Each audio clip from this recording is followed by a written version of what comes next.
Meenu's extensive lecture on thin endometrium, which actually covered everything, I'm going on to a specific small subgroup, chronic endometritis. What is the evidence?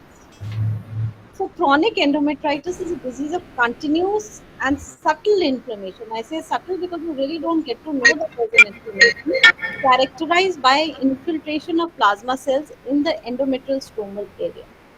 Chronic endometritis is also a condition involving the breakdown of peaceful coexistence between microorganisms and the host immune system in the endometrium. So there is also an immune aspect to this whole thing.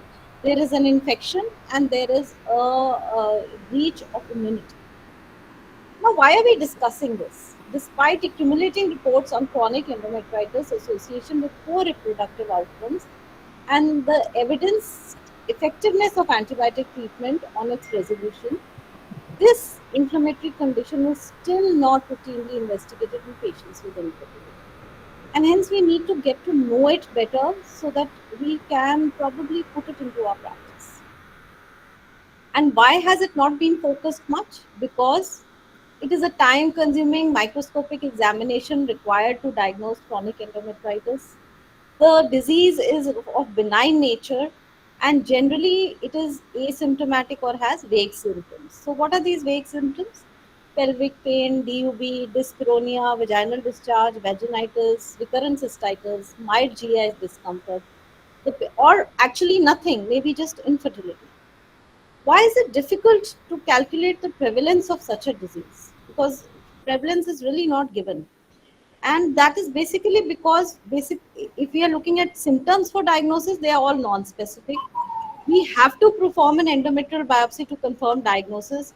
And hence we cannot catch hold of people and just do an endometrial biopsy to see what is the prevalence in general population. Yes, it has been studied in a hysterectomy sample as 10%, with IVF patients who have been biopsied as 15%. But infertile women, there's a wide range, 2.8 to 56%. Recurrent implantation failure, again 14 to 67%. And recurrent pregnancy loss, again a wide range, 9 to 67%. And why is this wide range there? It is because that the diagnosis depends on the method of detection. So basically, you can't diagnose it clinically. You need the three classical diagnostic techniques, which I'll come to later, to be applied, and these also may yield contradictory results. One may be positive, one may be negative.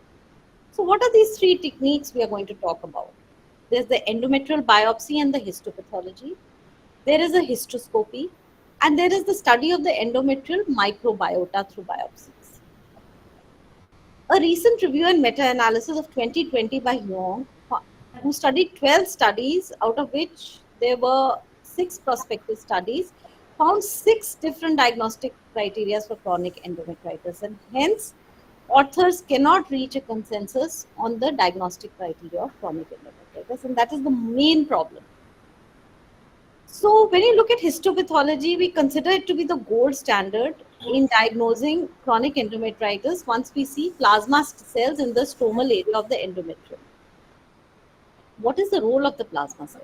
Well, the role of the plasma cell is secreting large concentrations of antibodies. And when we take this into account, we actually realize that chronic endometritis may be described as a condition in which immune cells monitor some aberrant pathogens.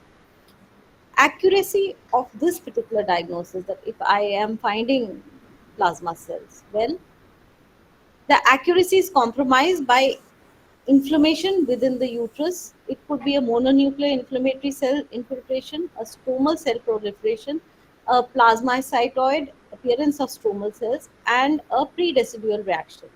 All these make it difficult morphologically to distinguish them from plasma cells themselves. So, due to the presence of inflammatory cells in the endometrium under normal circumstances, these are actually present in normal circumstances, the diagnosis of chronic endometritis is rendered challenging. Besides that, it is subjective, depends upon the pathologist who is doing it. It's time consuming looking for a plasma cell. It depends on the skill and varies with type of stain used. So, why is HNE not that good and why is immunohistochemistry needed?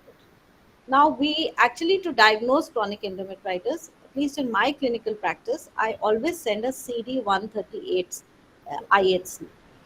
I never base it on a histopathological diagnosis where they say no endometritis is the report which comes. I always send a CD138. And some patients do come out positive. It is a type 1 transmembrane heparin sulfate proteoglycan, and it is the hallmark of plasma cells because it is present in the plasma cells. And this is what stains, and you can see the plasma cell very well. It is more reliable because there is a higher detection rate of ISP compared to hematoxylin eosinophil stain, 56% versus 13%. The false positive rate decreases since the mononuclear and plasmacytoid stromal cells will not stain with the stain. It also decreases the false negative by its ability to identify atypical spindle cells, which is important because there may be abundant stromal mitosis and stromal proliferation. And this actually masks the plasma cells which are present there, and they, become spindle shaped and atypical. So once they get stained, you can identify that these are plasma cells. It is easy to enumerate the number of plasma cells. So, it's not subjective. It is objective that I found one plasma cell per high power field or whatever this thing is. And it also decreases the fatigue of the pathologist because he's not looking over all the cells generally trying to spot a plasma cell. And no significant inter and intra-observer variability has been seen. Now, this is a very recent study from 2023 which has quoted this. Fallacy in diagnosis. Now, this is also not foolproof. So there are fallacies in diagnosis. Well, international diagnostic criteria for chronic endometritis has still not been established. There is no standardized technique for CD138 immunostaining. That, the antibody selection, the concentration, dilution, incubation time, temperature, all these when you're doing on a specimen may vary from lab to lab. Then there is no unified diagnostic criteria. This is very, very important about plasma cell density. Whether it is one plasma cell which is sufficient or you need 5 plasma cells to actually diagnose a chronic endometritis, this is one of the biggest blocks. We have not been able to define it. Third is the site of chronic. Supposing only part of the uterus had chronic endometritis and you took a biopsy from the other side, you would not get a plasma cell. Then very important is the thickness of the biopsy, because what they have seen that in the secretory phase, the plasma cells are present only in the basal layer of the stroma. So you need to take a thicker biopsy to be able to look into these plasma cells. Then there is a false positive with abortive residues and cervical contamination, as the cervical cell plasma cells and placental trophoblasts express this syndecan 1. So they will stain. What's new then? Where else can we turn? Well, there's a new stain which has come. Multiple myeloma 1 protein is the transcription factor protein, which is expressed in plasma cells, activated B cells and T cells. It is used as a plasma cell marker, and the staining pattern is primarily nuclear and overcomes the disadvantage of background reactions present in CD138. So now, due to the greater sensitivity of the plasma cell detection, the question to be answered is very important. How many plasma cells per tissue sample area is enough for diagnosis of chronic endometritis? Well, one of the studies by Hirata said 1 plasma cell per 10 high power fields is sufficient. And Moreno, who did a lot of research on this subject, said 1.95 per 10 randomly chosen high power fields, 2.95 per section, and 5.15 per 0.1 mm cube of the section. So this still remains controversial. Variability in the diagnostic criteria used in clinical practice by pathologists. There was a survey conducted in 2021 where they surveyed the practices of the pathologist, and there was a lack of worldwide consensus on the histopathological criteria of chronic endometritis. There was substantial variability. 28% said single plasma cell. Besides that, there was variability in the staining technique, coexisting lesions, when to do it, which hormonal stage. So this study shows that we need clarification of histopathological diagnosis of chronic endometritis, and more so because it is a verification method in search for other chronic endometritis diagnostic modalities. What does that mean? that if I'm doing a hysteroscopy and I feel that there's a typical pattern of CE out there, I take it and I verify it only by a histopathological method. And if I'm not clear on how to diagnose it by histopathology, then I cannot be clear that what I'm seeing is actually chronic endometritis on hysteroscopy. So due to the lack of standardization of the histological criteria, hysteroscopy has now increasingly been proposed as an important aid for chronic endometritis. So what are the features? Now, the criteria was the presence of at least one of these features.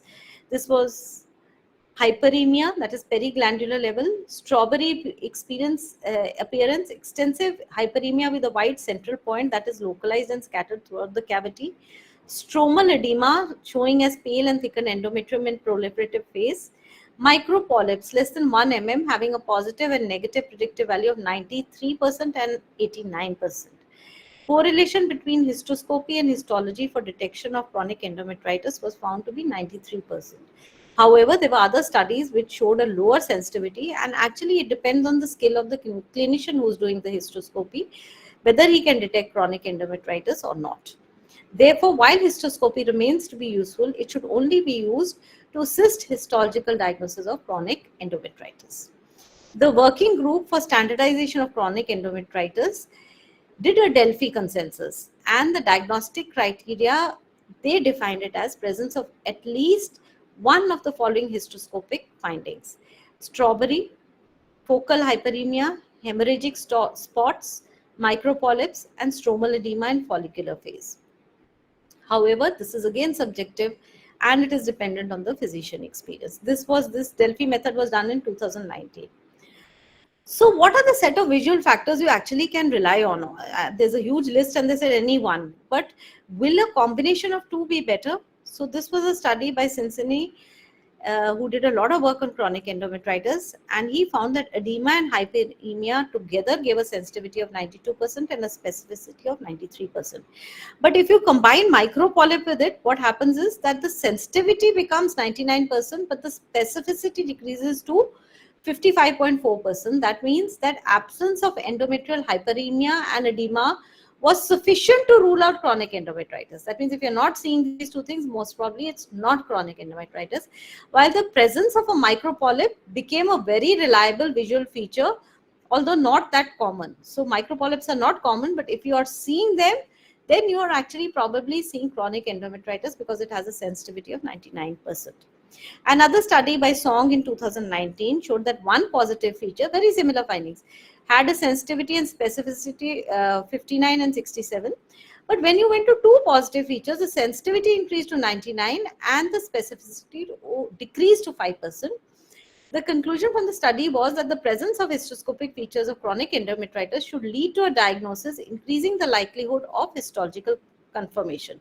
So it should be used only to increase the likelihood of histological. It should not replace histopathological examination as a diagnostic method for chronic endometritis.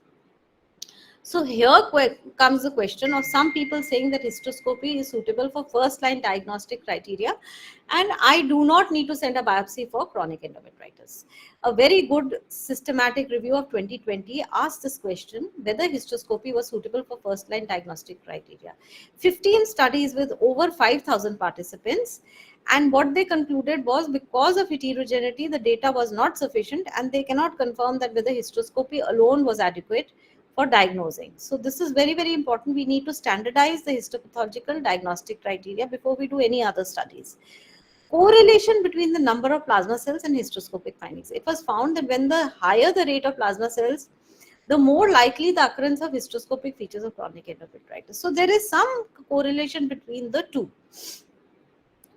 There is a very interesting, there have been many papers on chromohysteroscopy, and we ourselves in Safdarjung Hospital had done a study on infertile patients with chromohysteroscopy. So the methylene blue dye used to be introduced, and we would see a typical picture. Either it was a light blue stain or there was no stain. Light blue meant it was normal. Dark blue meant that we would see these patches of dark blue stains. And when we sent it for histopathology, they correlated very well with the IHC findings of histopath. So chromohistoscopy probably improves the efficacy of histoscopy in recurrent IVF failure. And I think this is one technique we are not practicing, but I feel we should practice it. Is the uterus sterile?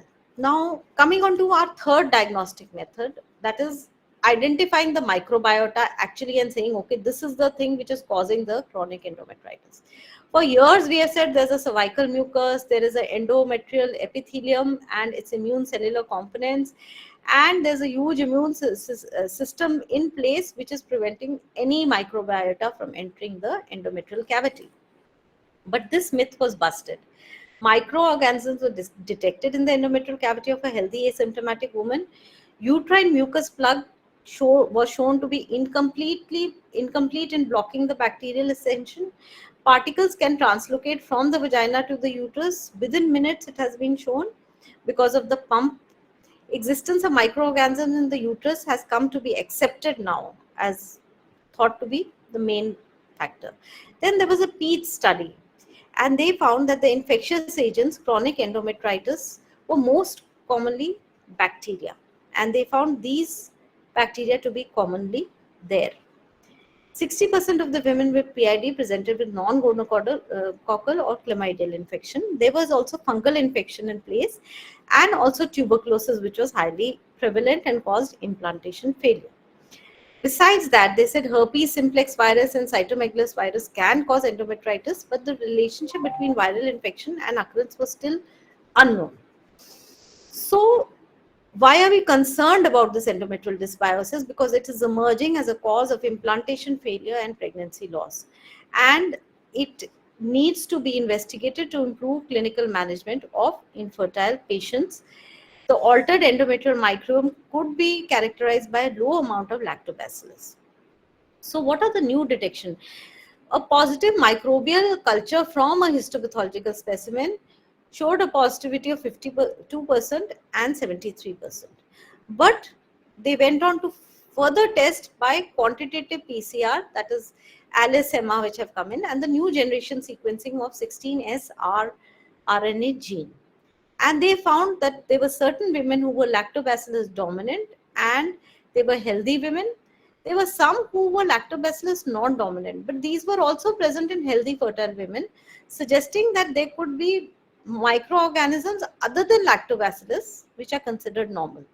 But the significance of lactobacillus was that it gave a better implantation rate, 60% versus 23%, and a better live birth rate, 58 versus 6.7%, if there was a dominance of lactobacillus.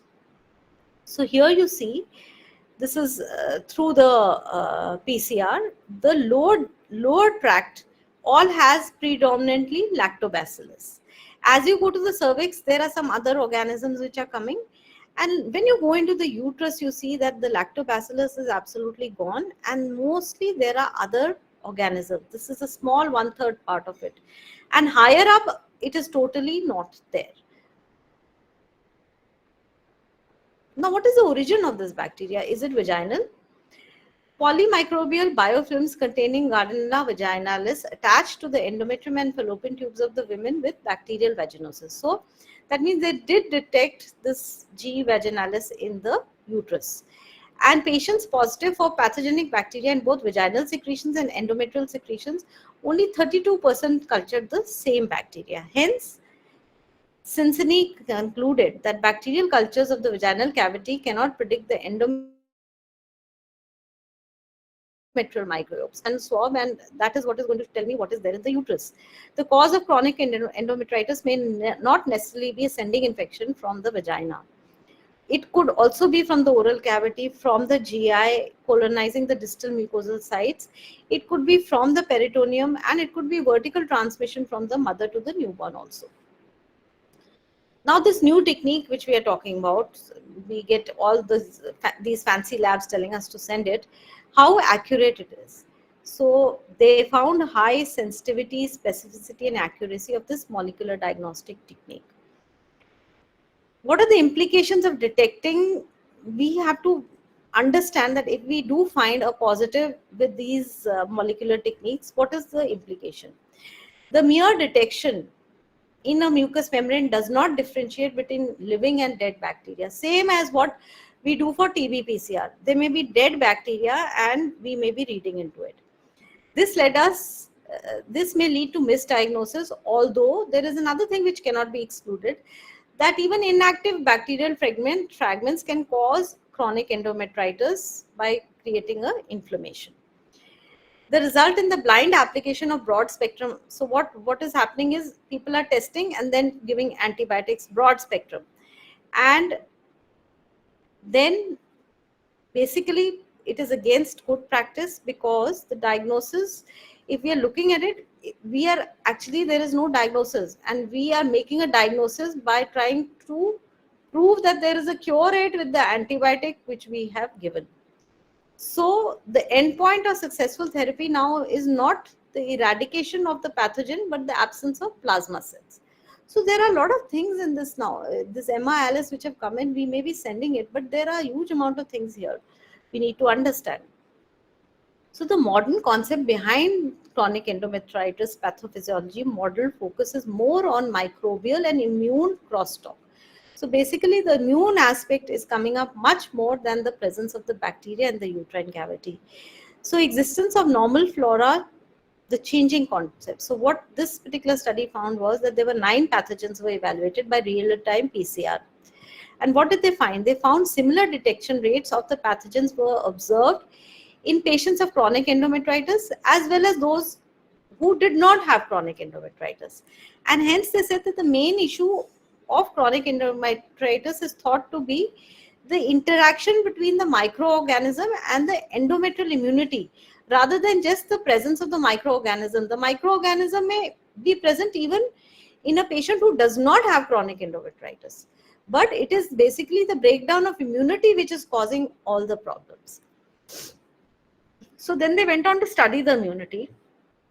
And chronic endometritis, they found, modifies the distribution and function of endometrial cells, including immune cells. So B cell, which is a very small component, less than 1% of the immune cells in the basal endometrium, and it remains in the basal endometrium. What they found in chronic endometritis was that they infiltrate and aggregate in the stromal areas of the functional layer.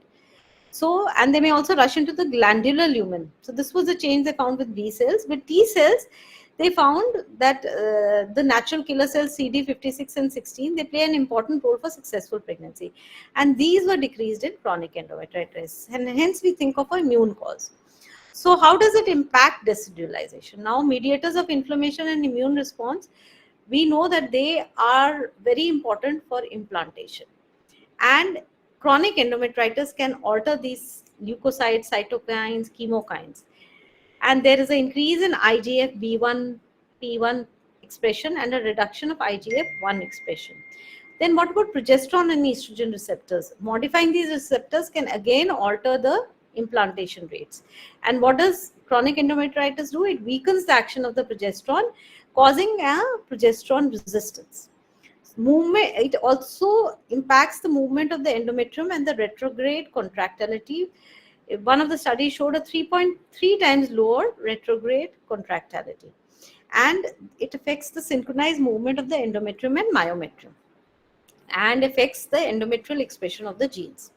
So this is a very nice diagram which shows the uterine dysperistalsis, the immune cell infiltration and composition being altered, with a uterine killer cell being decreased, B cells being increased, altered microbiota can be found, decidualization, impaired vascularization, and altered endometrial gene expression plus the receptor expression. So, and different cytokines. Now coming on to the second part of the lecture, chronic endometritis and reproductive outcomes. We find that incidence is controversial of chronic endometritis, but one study found 14% prevalence of chronic endometritis in recurrent implantation failure cases.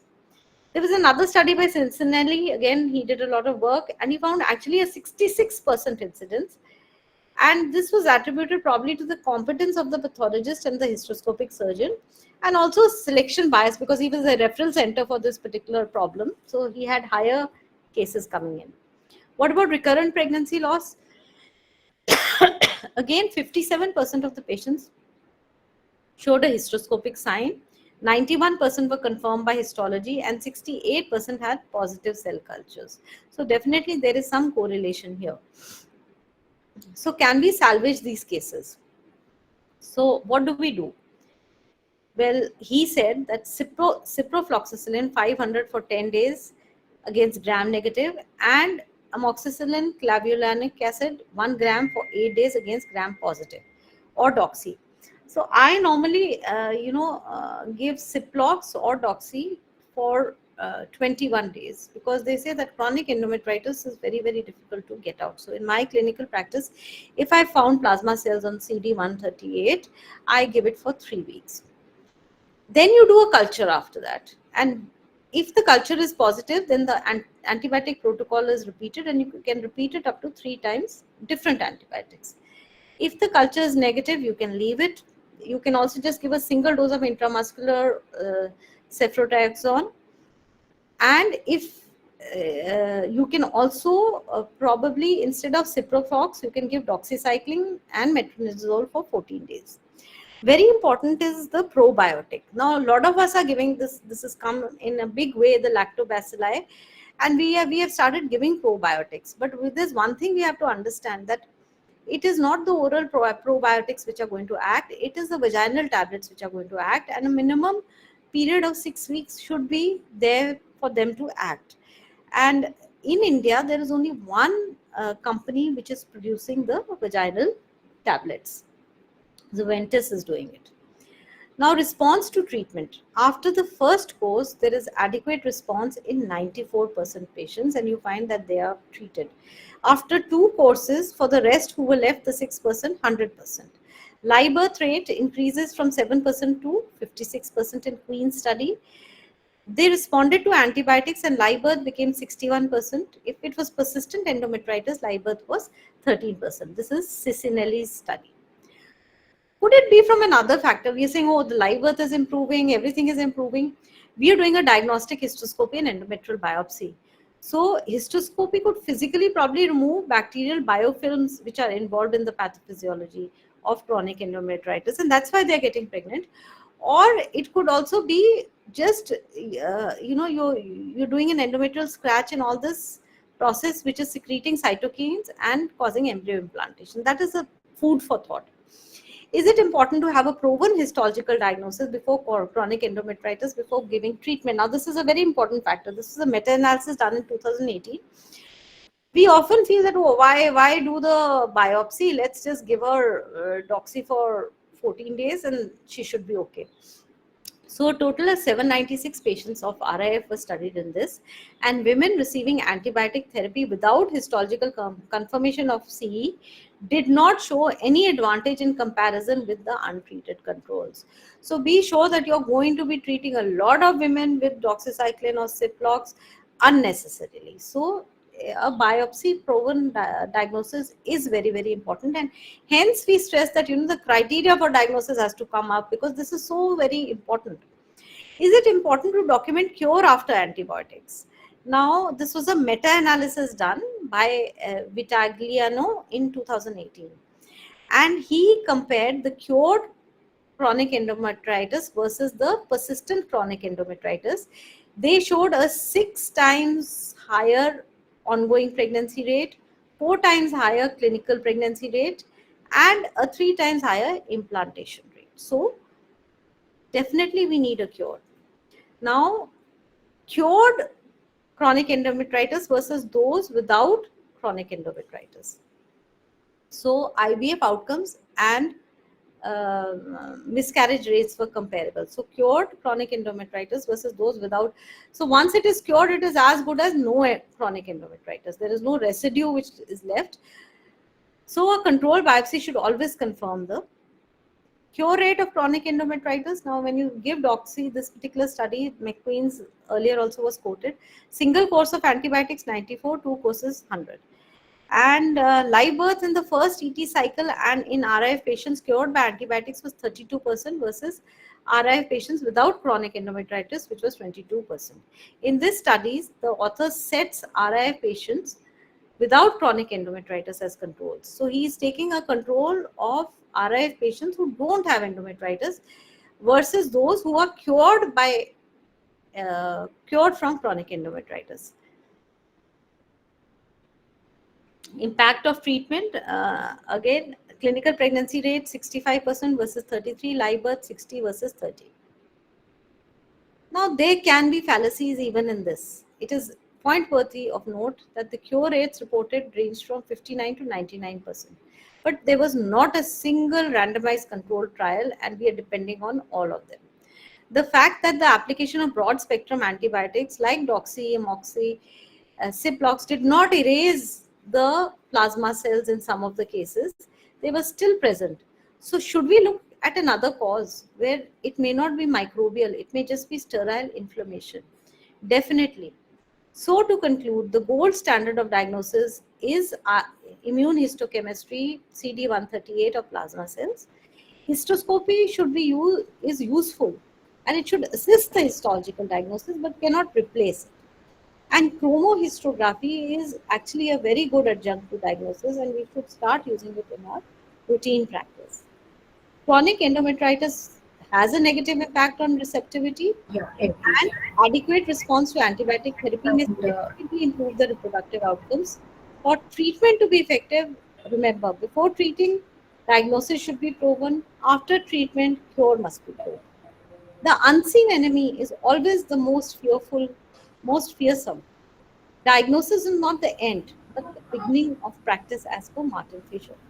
The future lies with microbial profiles and alterations in normal microba in the uterus, leading to reproductive successes or failures, and this must be investigated. And also the functional interactions between the community of microorganisms and their hosts to understand the effect of the microbiota in infertility, especially the immune effect which it is causing.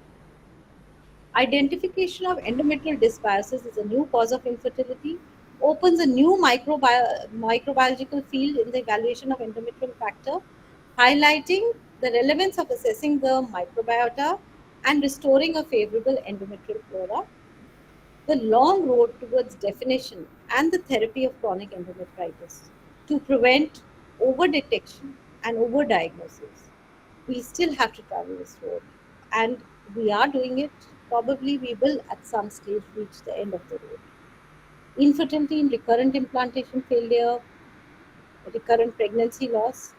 Can it be endometritis? Can we salvage it?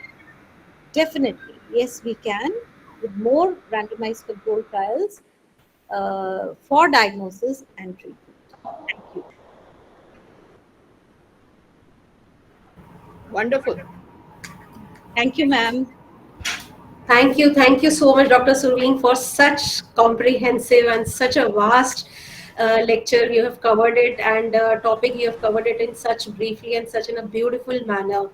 So, I would request KD sir I think to give his valuable inputs. we must congratulate Dr. Sween for giving us a insight of this topic, which is a new topic, and still there is no consensus how to define it. That is very important. There is still no consensus. And the treatment part also, you give the treatment and then you have to do a follow-up of biopsy to see whether it has been effective or not. But this is something which will come up more and more in the near future. When we have difficult situation of recurrent implantation failure, recurrent losses, we have to think of this new entity which is chronic endometritis. That is what we are all getting focused on it. Thank you. I think it was excellent. Thank you. Thank you, sir. Ma'am, I have a question, ma'am. Ma'am, the Let the chairman comment first, please, Dr. Huja. Yes, Dr. Dipti. Dr. Dipti Nabh, ma'am, are you there? Okay, I think ma'am texted me that there is some network issue, so probably she's not able to join. She was trying hard. And so my Dr. Huja, comments, go ahead. yeah. So my comments would be, Dr. Surveen, yes, certainly it is still an enigma about the chronic endometritis. There are diagnostic tools about it, like the hysteroscopy, the CD cells, the plasma cells that we see, and the treatment that you said. And I still would like to ask that what is the, I mean, do you really find that giving vaginal probiotics has improved, or what is the literature and what does the evidence says that after using vaginal probiotics, does the result improve? And next question is, for how long and for what duration should we be giving them? So I had said 6 weeks is what I give, but you can go on for 2 months.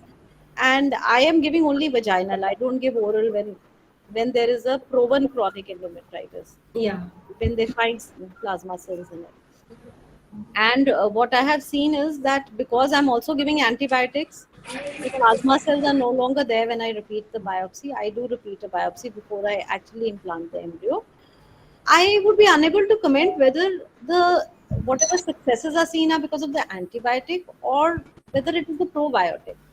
So actually, that's what I'm saying, that we require a randomized controlled trial probably where we are giving only probiotics or we are giving only antibiotics. Because when you mix two things, you do not know what is working.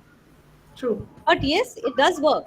If she's a proven chronic endometritis, I have seen that yes, they, especially in recurrent implantation patients, there is a bit. Yes. I have one question to ask from Dr. Brigadier Sharma. I call him guru of IVF, and I feel, he has been training all his students to give a doxycycline course for 14 days, and many times I ask his students, why do you give every cycle, when the IVF is going on?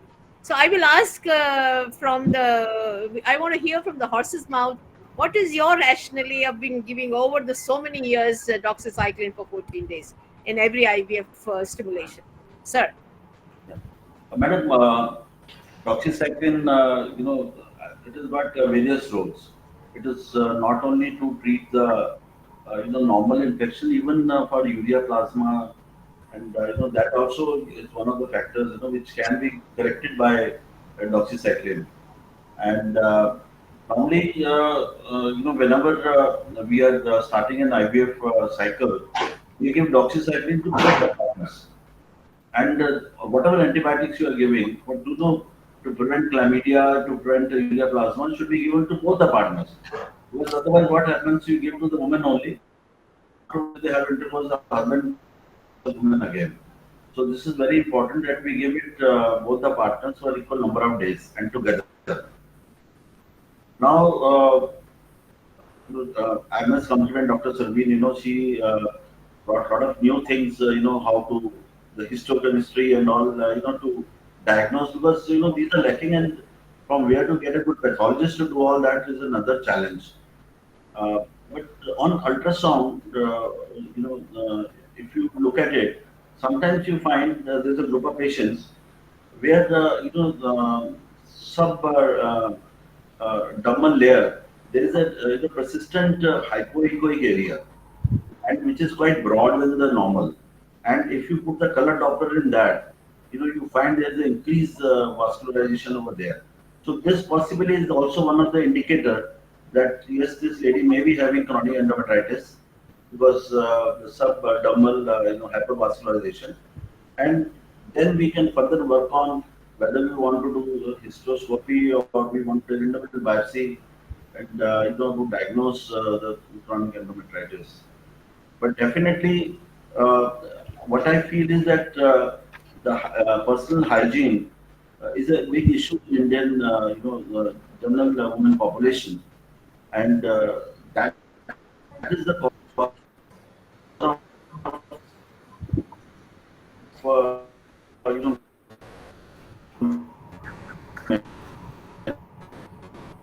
many of our The IVF internet is failures an was is an chronic issue. endometritis, and we should try to better that we diagnose.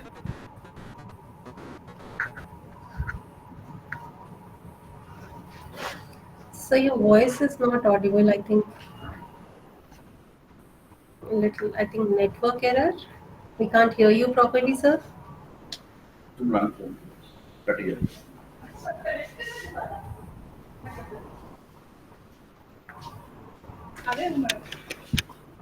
Sir, try again.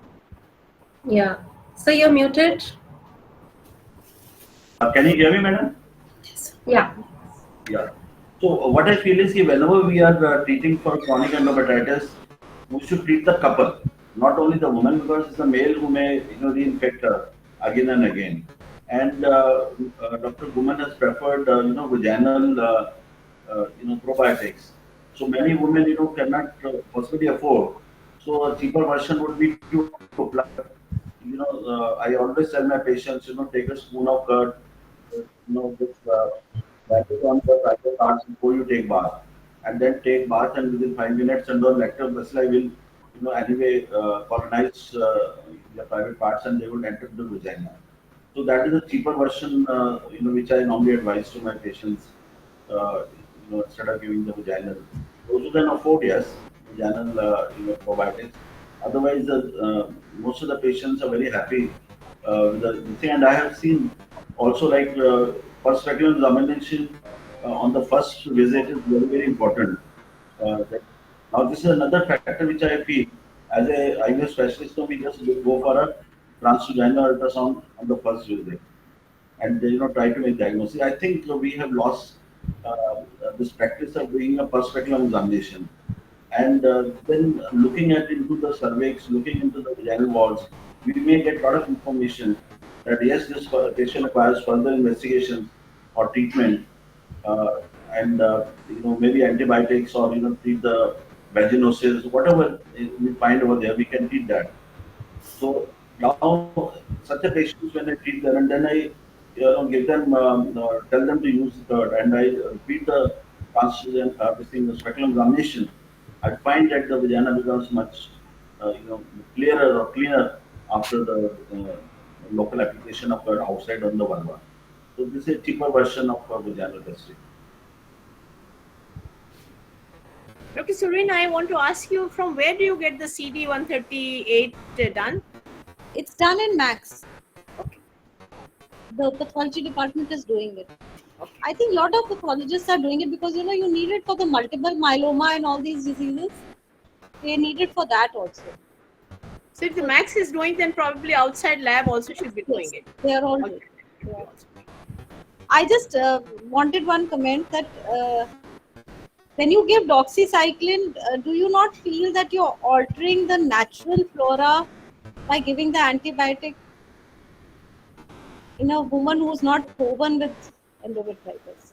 Yeah, that is definitely because, uh, but the thing is, to differentiate which is the woman who's having a totally sterile environment and which is having. So we have, ideally we should be doing the histopathology and ultrasound base and histoscopy base and the histopathology base. But many times it may not be possible for all the patients. They cannot afford this investigation. So under those circumstances, and especially on speculum examination, if you find there is a evidence of infection, so those patients, if you get toxicity, that will be very benefit. Dr. Is to share that I've seen his students using it from 2006. All people who are I'm in contact with, and this is a routine with them. And I happen to be wife of a pathologist. Plasma cells are very important, very, very important. And that's what my husband also says, when people pathologists write on plasma cells on endometrium biopsy, you should take it seriously. Dr. Surveen, the plasma cells, we get reports like chronic inflammatory cell seen or acute inflammatory cell seen. So, what is your take on that reports? So, when those are seen, we should ideally be sending a CD138 because those are so non-specific, and that's the endometrial biopsy report which is coming.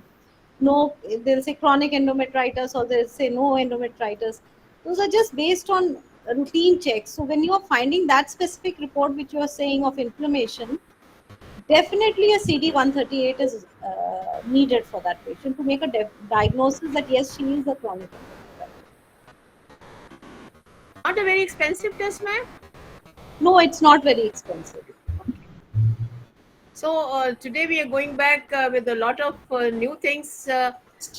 Dr. Brigadier Sharma suggesting that to have relationship during the stimulated IVF cycles, and secondly is that one should take chronic endometritis seriously, especially in our country.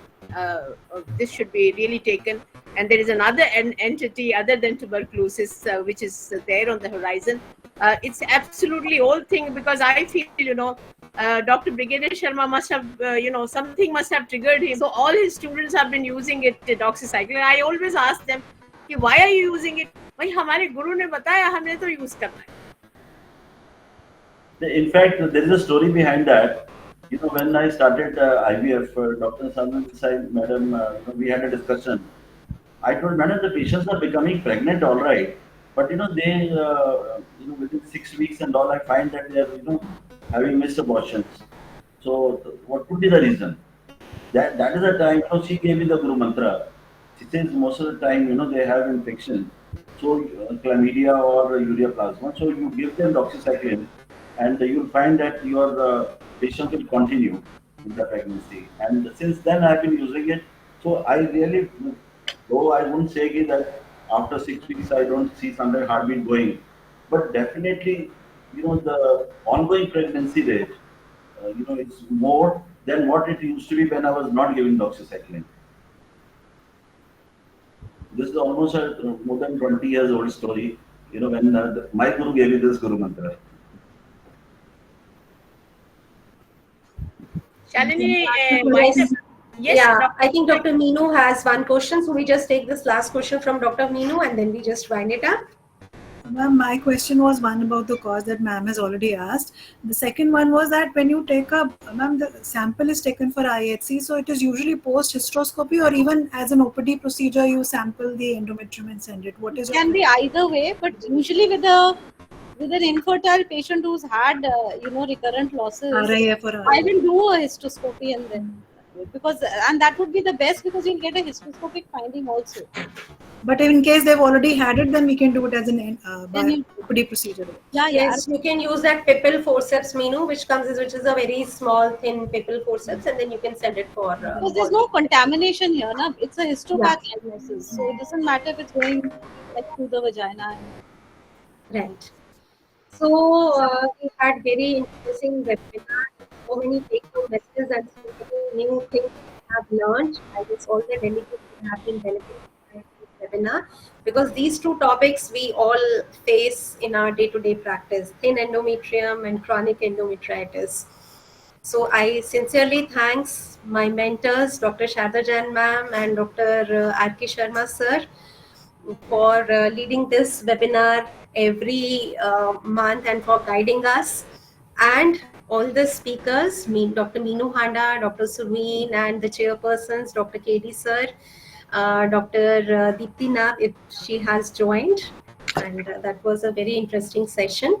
And as ma'am always requests, if anyone wants to present in the next month in the forum, please either you can text me or Dr. Sunita Arora. We'll take it up. And our pleasure to have anyone who wants to present. So on the behalf of Dr. Brigadier Sharma and myself, my heartiest thanks to Dr. KD Nayar, Dr. Surveen, and Dr. Meenu Vashisht to be sharing this platform. Dr. Nayar has shared this particular platform many times earlier. Feel this is your platform and you can share in future your presentations. I feel honored and your blessings, ma'am. Thank you so much for the opportunity, ma'am, and all the seniors. Thank you very Sharma much. sir, Surveen ma'am, Shalini sir, ma'am, and KD Nayar sir. Thank you so much. Thank you so much. Thank you so much. And with that, we all take a leave. Bye. Bye. Thank you, sir. Bye-bye. Bye-bye, ma'am. Bye-bye, sir. Thank you, madam. Thank you, everybody. Good day.